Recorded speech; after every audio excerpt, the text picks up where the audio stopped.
Welcome back, my friends, to the show that never ends. A joint program between YouTube, little bit, Ustream, big bit. Difference being that little bit could get me cancelled. The big bit just gets us more subscribers to join up to Ustream. You will enjoy it. I've just recorded a 1 hour special with the great Jimmy Jones, of which we'll be showing some clips. A lot of people don't know Jimmy Jones. He's a dirty, vulgar comedian who gets words wrong. And he's now, how old is he, Jake? 85? 86 next week. 86 next week. And he's got trouble with the Corey, hasn't he, the old Wendell. And so he's going to have his waterworks all fixed. That's what happens when you get to a certain age. Sometimes, you know, I don't know what it is. I don't know whether it's I drink something. But it's as if my bladder goes right the way down to your bell end. So, you know when you want to wee, it's in your bladder, isn't it? Well, sometimes I want to wee, and it's fucking trying to pull the Jap's eye open, trying to get out. Shocking behaviour, isn't it?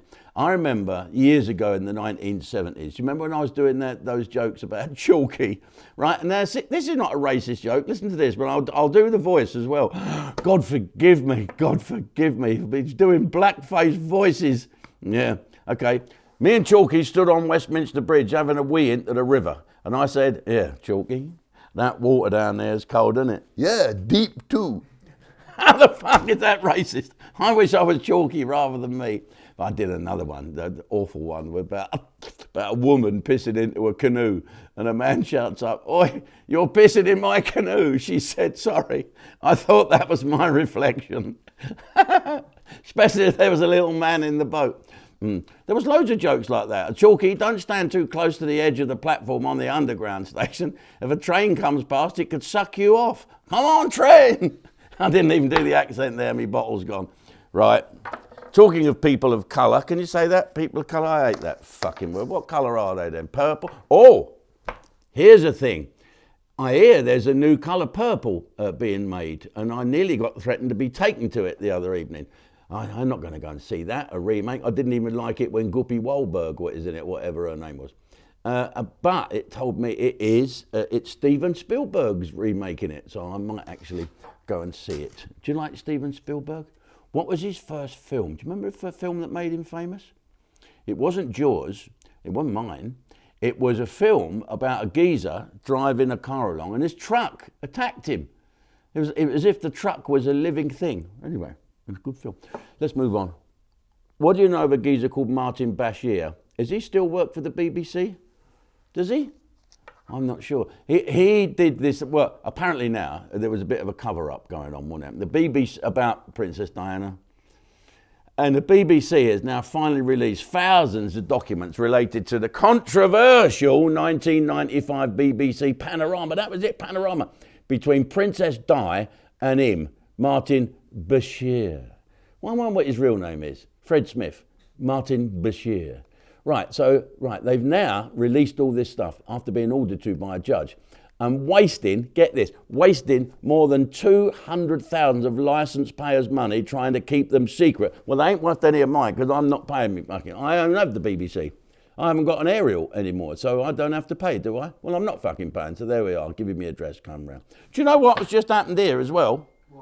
What? Hang on, my arse is buzzing. Who's this? I'll bet that's her, isn't it? Have you combed your hair? Have you put makeup on?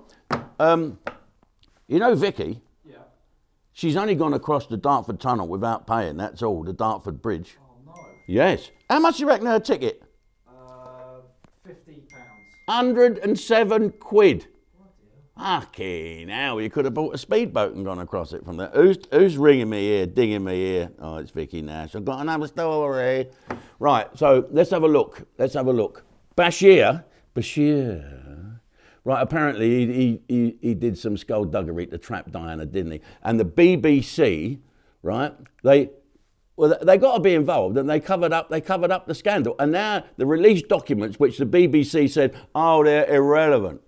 What do you go across the Alps? What did Hannibal take across the Alps? It was irrelevant. What? It was irrelevant. Okay. So it's matched with squirrel. I tried to get it so people can't say elephant, but I fucked up. Okay, right. Okay.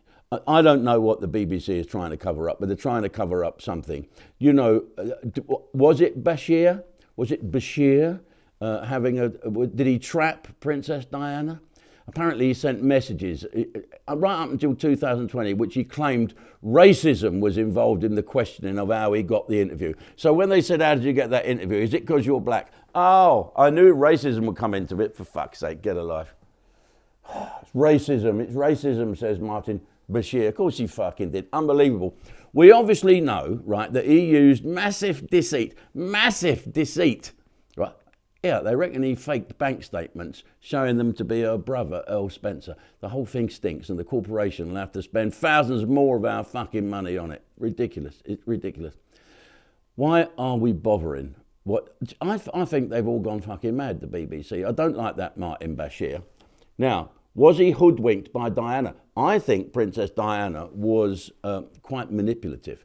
She's a rather wonderful person and didn't quite know what she was letting herself in for, or did she? I mean, the jury's out on all that. So let's move on quickly.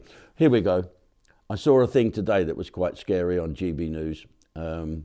What's her name? Michelle Dewberry. She's scarier, isn't she? I met her at Nigel Farage's party once, and she comes from Hull, home. She says, when I go home, I spoke to someone, home. That's her, and she's very not shy, isn't she? And she said to me, why are you so awful to me? I don't fucking like you, quite frankly. But anyway, she was on GB News today, so I flicked over to another channel because she sort of looks at me as if she's going to kill me. And she probably will kill me. And this is what this is about. Mike Freer, I've met him, he's a justice minister. He's a nice little fella. Wouldn't say boo to a goose. Wouldn't buy a round either, but that's beside the point.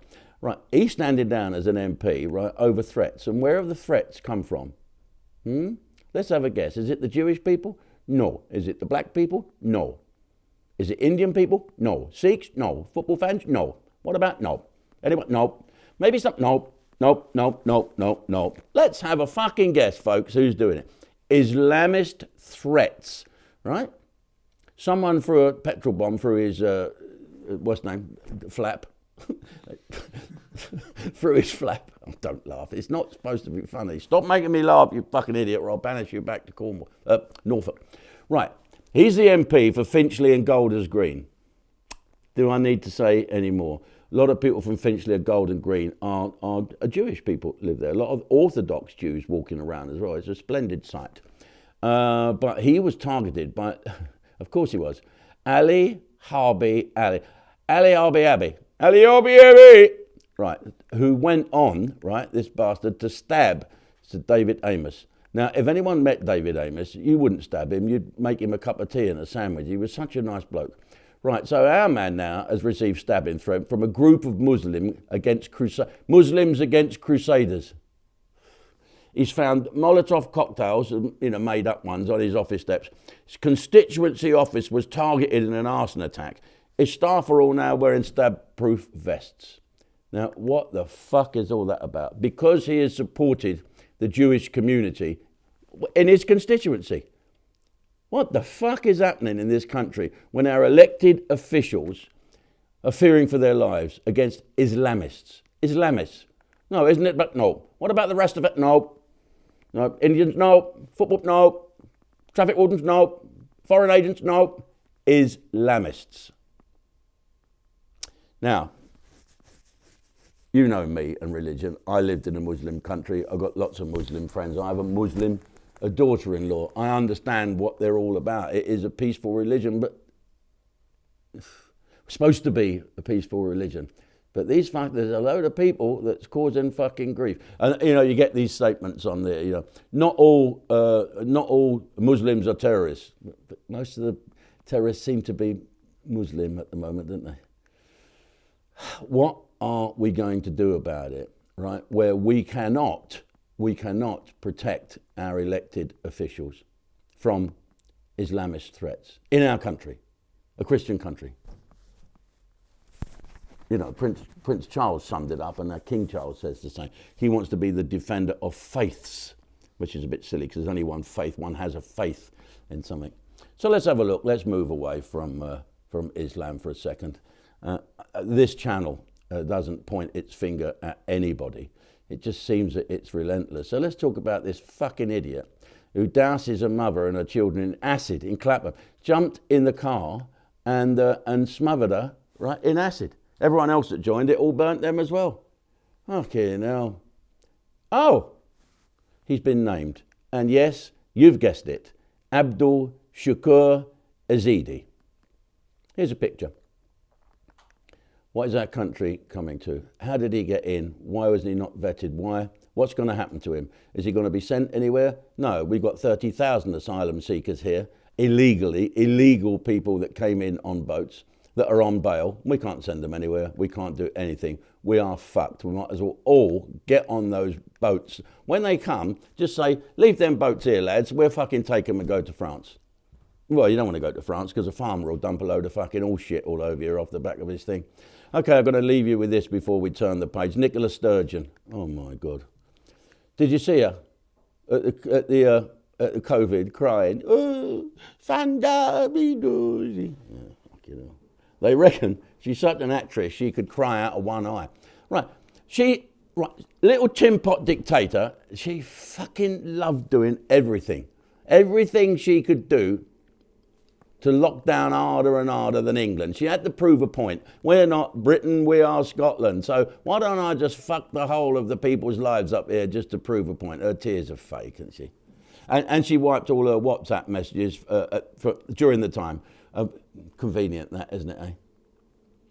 She deleted all her private messages on the civil service advice. Civil servants told her to do it since 2007. However, she was somehow able to submit pages of her WhatsApp messages to the Alex Salmond inquiry in 2017. How so? Me think that she is a horrible little fibber. So there you go. Ridiculous. Let's turn the page before I get fucked up. Don't forget, come over to Ustream. Join now. Ustream.com. Sign up for a monthly package. Go on the television. Hit your app. Get on. Sound like Boris. See you there. Our hilarious channel has exciting news for comedy lovers. Sign up now to watch classic shows from Chubby Brown, Jeffro, Freddie Starr, Mike Osmond, Bobby Davro, Mick Miller, and me, Jim Davidson. £4.79 a month, or sign up for a year and get 2 months free on us.